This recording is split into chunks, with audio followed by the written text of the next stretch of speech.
All right, folks. So we're going to get into a nice little primer on reading. So when I talk about reading and gathering more information, we're a lot more specific about how that information goes from the shapes on the page to in your brain.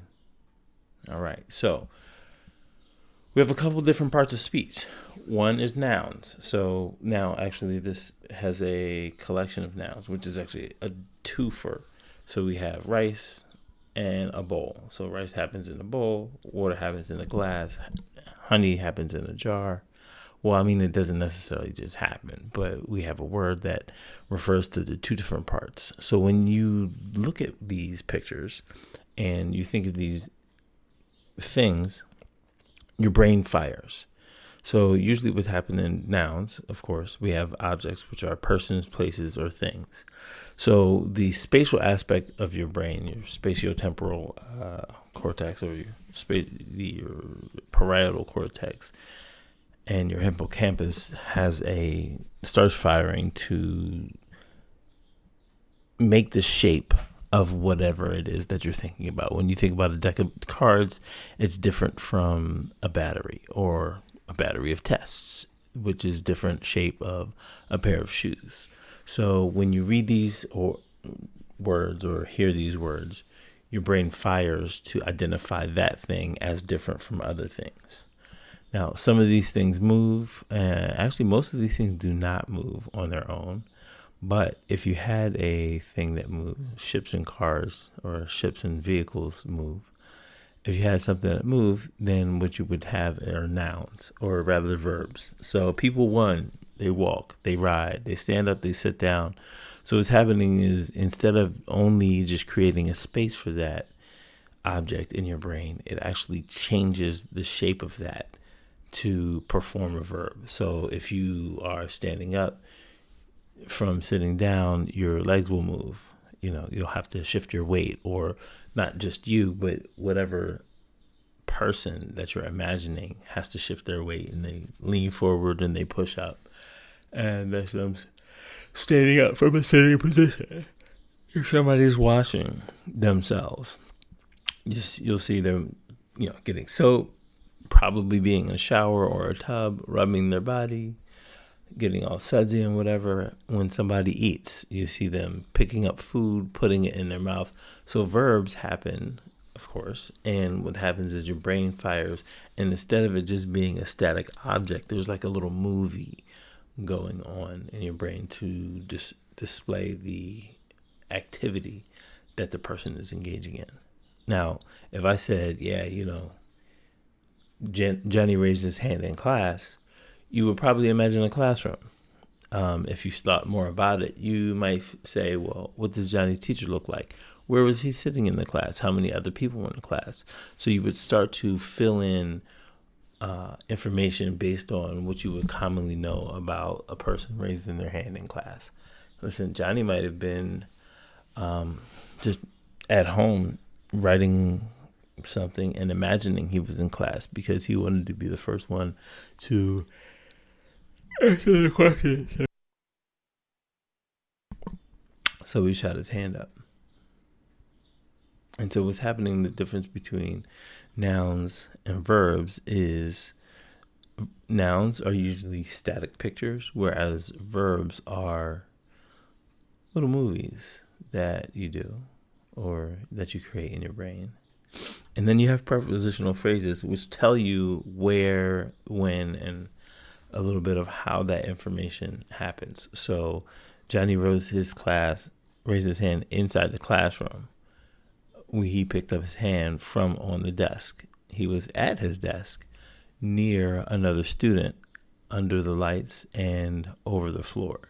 Now, of course, that sounds a little weird, but when we're talking to people, and what we want to do is we want to give them spatial information about where things are in relation to other things. Some things are on top of the table. Yeah. There is, you might have to look for something that is among another couple of things. You go up and downstairs. Cars go past you, and people get out of cars and into cars, and cats knock glasses of water off of the table. So what happens with prepositional phrases is it shows you the relationship probably between two nouns. Because you can't get off of something. Yeah. And, past, from, towards, most of these are, most of these are static, but there are some that create a little movement. And you'll see that indicated when there's like a little trailing thing, how out of, onto, off of. These are definitely spatial, but they also incorporate a little bit of movement. All right. So what happens is grammar programs your brain to fire and do a couple of things. So nouns are objects and verbs describe actions that nouns perform, and prepositional phrases give you specifics about space and time and duration, as well as substance and motion. So we have noun verb phrases like John kissed Sally, right? Yay, John. Or I bought eggs. Yay, me. And prepositional phrases adds information to that original thing. So John kissed Sally in front of her mom, that might be at a wedding. So that's cool. On the lips, ooh, kissy, kissy, right? So what's happening is you're getting two different sets of information. Location in front of her mom is, of course, spatially accurate, but it also has a little bit of implications and meaning about the relationship that John has to Sally, and whether the mom approves or disapproves, and whether she smacks him with a flip flop or something because he kissed her daughter on the lips. And if I bought some eggs, sometimes it might be last week. It might be I will buy eggs in a couple of weeks. Will, of course, indicate a future time. And, last week after school. So instead of it just being a particular week, I specified a little bit that it wasn't on the weekends and it wasn't during school. So I went to school that day. Maybe I only had 2 days in school that day. Would give people a little bit more information about the time of day because school happens at a particular time and from the store. So instead of buying it, maybe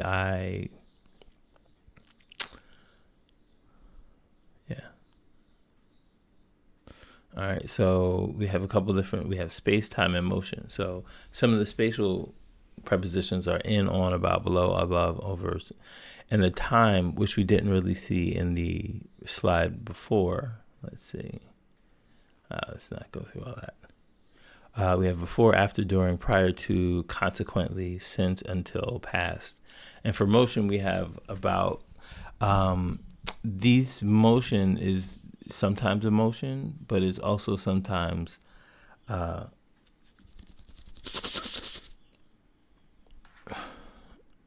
showing a more substantive relationship.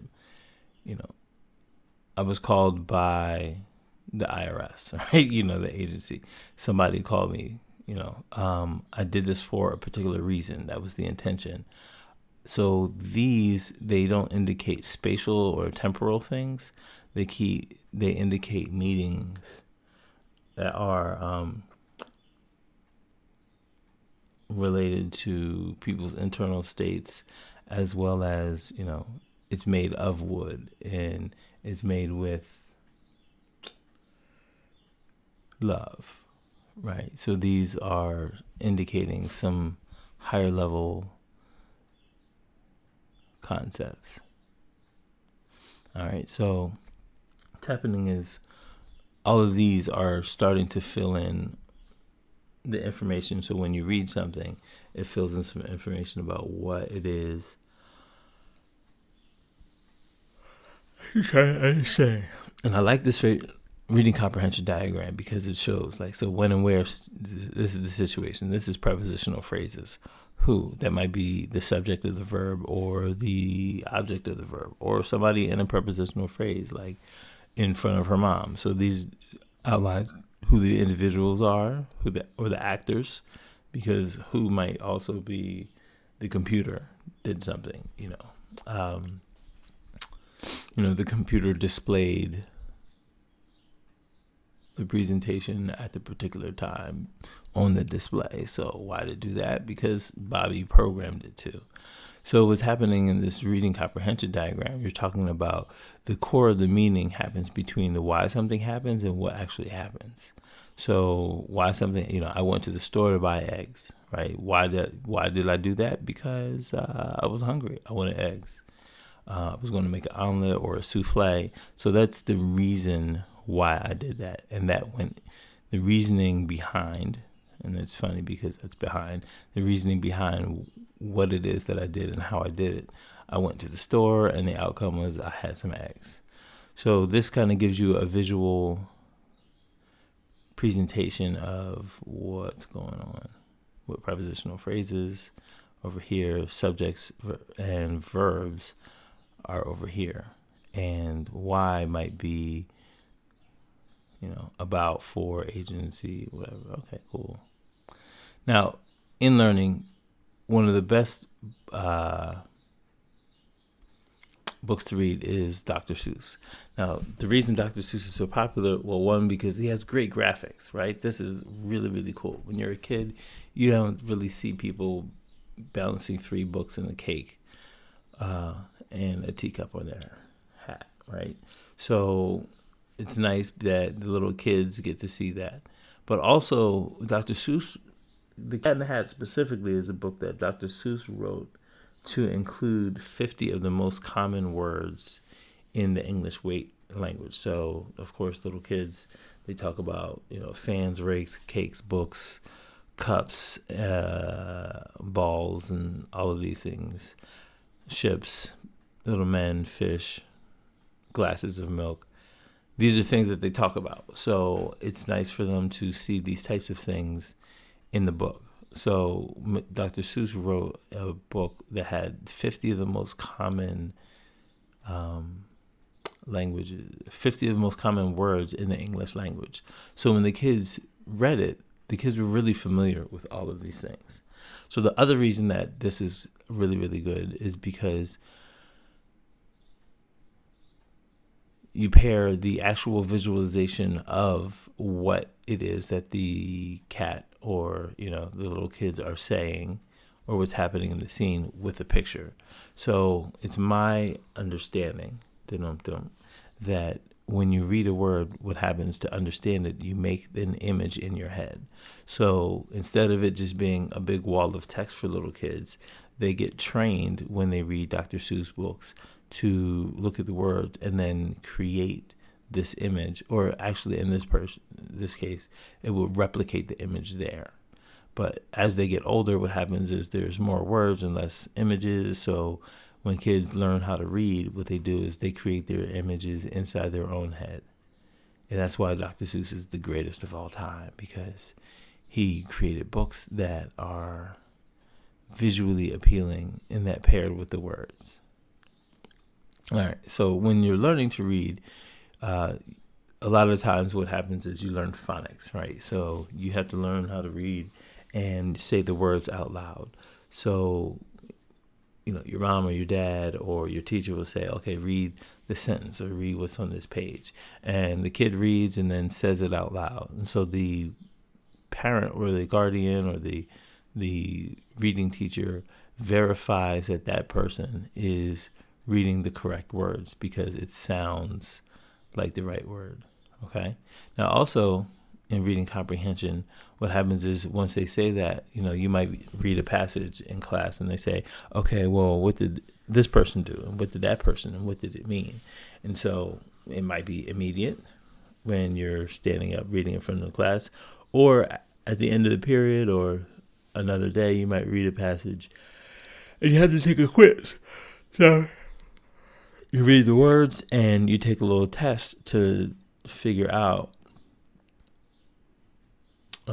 whether you understood the relationship between all of the words. So did you make the images and did you properly sequence them together? All right, that's the traditional reading comprehension. Now, the missing middle step is, right, you go from reading to talking and reading to test, is that in order to understand, you have to make those images inside your head.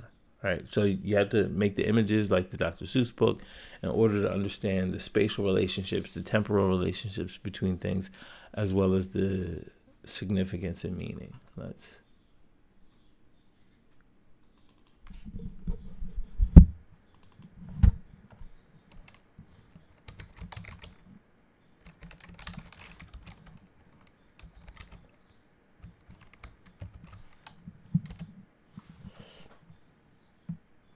All right. So this kind of talks about so these two different words, the phonics system, which allows you to decode words and make sure that you pronounce them correctly, and there's another system called whole language. And with whole language, what you do is you read the actual word or sentence and you imagine what it's talking about. So phonics is activated by sound, and boom, reading in area 1 for the Broca's area in the frontal lobe. And in whole language, you have word analysis and association in the parietal lobe.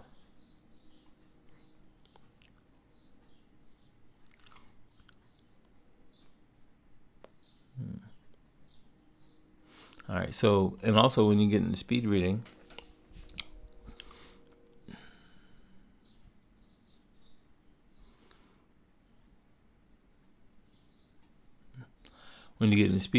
this is a diagram from 7 speed reading, of course, that shows traditionally what happens is you read something, you translate that into phonics, right? And then from the images or from the words, you then create the meaning. Whereas speed reading, what it does is it goes from the visual to the meaning. So basically, it gets out of the words, and it's kind of like a whole language, even though they haven't specifically said that. It's kind of like a whole language discipline, right? So what's happening is, looking at a couple of different things about reading. So when you read the words, you memorize the words so they're in your brain and not just on the paper, right? And when you understand or when you comprehend, what happens is you read it and then you make the images, so then you understand the shape and the relationships, what's happening, the whys, the whens, the whos, the hows, and you make those images in your brain. Now, when you're just walking around life, what happens is you might see something.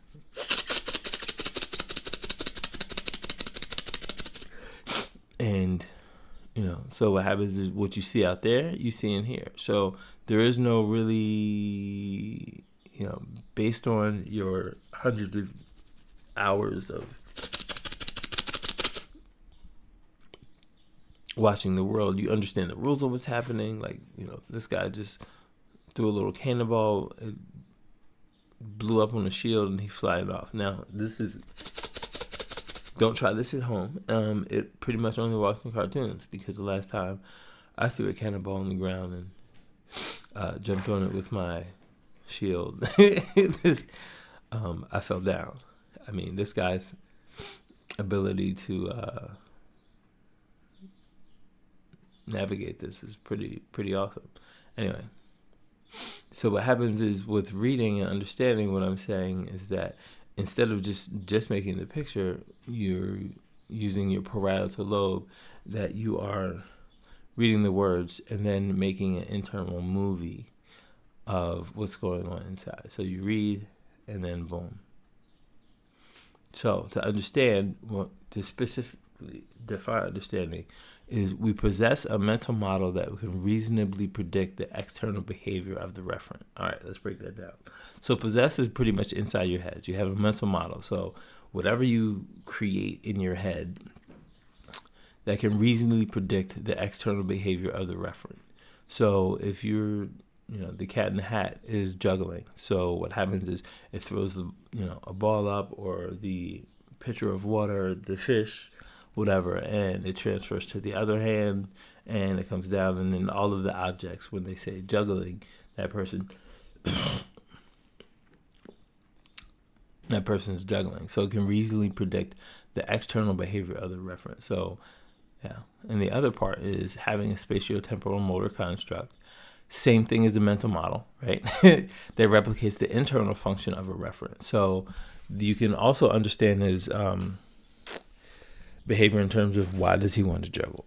Who's he juggling for? Does it enliven him? These are like the mental states that happen, as well as the physical states that happen in terms of, well, when do his muscles contract? How does he look at and coordinate his behavior to know when to catch the ball, how hard to throw it, if there are any objects, if he doing stuff by juggling behind his back. So in order to understand, what you have to do is you have to apply the rules of physics and society to whatever it is that you're learning in order to understand it. Boom, that's it.